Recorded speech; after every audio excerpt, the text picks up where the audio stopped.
के चरणों में प्रणाम पूर्वक प्रार्थना है कि जो कुछ गुरु प्रदत्त साधन है वो तो आप निष्ठा पूर्वक करें ही, किंतु चार काम यदि नित्य करें तो कल्याण में संदेह नहीं है।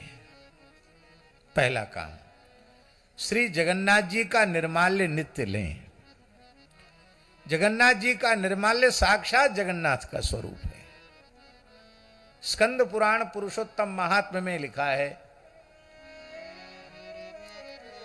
निर्माल्यम जगदीशस्य नाशित्वा स्नामि किंचन इति सत्य प्रतिज्ञो यः प्रत्यहं तच्च भक्षयेत्।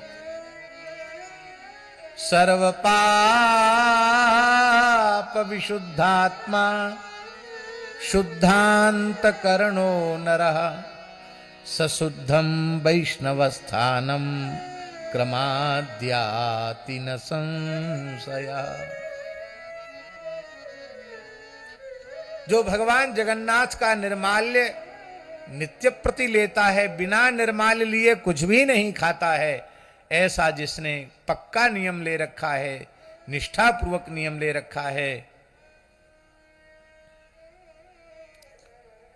सर्व पाप विशुद्धात्मा, उसका अंतःकरण संपूर्ण पापों से विमुक्त हो जाता है। उसका अंतःकरण शुद्ध हो जाता है। शुद्धांत करणो नरः, उसके शुद्ध अंतःकरण में ज्ञान भक्ति वैराग्य का प्रकाश हो जाता है। सशुद्धम वैष्णवस्थानम क्रमाद्याति न संशयः।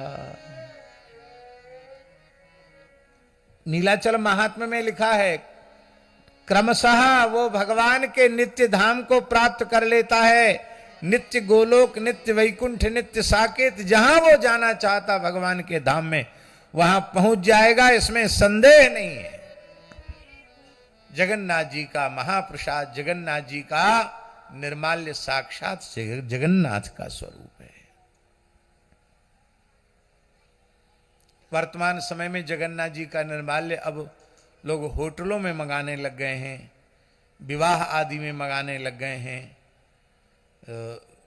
दास की थोड़ी विनम्र प्रार्थना है कि भाई प्रसाद मंगाने का मना ही नहीं है, पर जगन्नाथ जी का प्रसाद आवे तो पूरी मर्यादा से भूमि पर बैठ कर के प्रसाद लो। नीचे कुछ बिछाना भी वर्जित है। प्रसाद के लिए आसन हो, अपने लिए आसन न हो, और प्रसाद का एक कण भी नीचे न जाए। इस मर्यादा से तो लोग लोते नहीं, होटल में मंगा लेते हैं, कुर्सी टेबल पर बैठकर खाते हैं, या विवाह शादी में मंगा लेते, बच जाता उसको फेंक दिया जाता है। इससे अपराध होता है। दास के ऊपर तो जगन्नाथ जी की बड़ी कृपा है, बहुत भारी कृपा है। कोई न कोई वैष्णव आके प्रसाद दे देता। पहले तो महीना भर में जगन्नाथ जी ने कृपा शुरू की, फिर महीना भर का 15 दिन हो गया। अब तो कई बार ऐसा होता है कि 5-5, 7-7 दिन में कोई न कोई आकर जगन्नाथ जी का प्रसाद दे देता है। तो पहला नियम, श्री जगन्नाथ जी का नित्य निर्माल्य लेना। दूसरा नियम, नित्य ब्रजरज मुख में लेना, मस्तक पर धारण करना। ब्रजरज संत चरणरज नित्य लेना।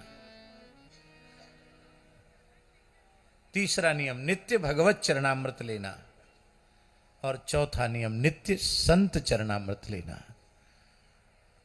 तो ये चारों नियम संभव हैं। चारों नियम संभव है। निर्माल्य रख लो, स्नान के बाद पहले निर्माल ले लो, फिर बाद में दूसरा नियम करो। फिर संत चरणरज ब्रजरज ले लो, मस्तक पर लगा लो, मुख में ले लो। फिर भगवत चरणामृत ले लो। ठाकुर जी तो रहते ही हैं, चरणामृत मिलता रहेगा। नहीं तो चरणामृत को एक शीशी में रख लो, भगवत चरणामृत ले लो। संतों के झरा भंडारे के चरणामृत होते हैं, उनको इकट्ठा कर लो, एक में मिला लो, और फिर संत चरणामृत नित्य लो। तो खूब सरलता से ये सब के सब नियमों का निर्वाह हो सकता है। ये बात बिल्कुल पक्की है। ये 4 नियम यदि कोई निष्ठा पूर्वक करे तो उसका वह शरीर अंतिम शरीर होगा, उसका वह जन्म अंतिम जन्म होगा, उसका परम कल्याण हो जाएगा। इसमें तनिक भी संदेह मत करना, क्योंकि शास्त्र वचन प्रमाण है, व्यासवाणी परम प्रमाण है। और ये संत चरणामृत की महिमा श्री रसिक मुरारी जी के चरित्र में स्पष्ट दिखाई पड़ती है। बोलो भक्त वत्सल भगवान की जय।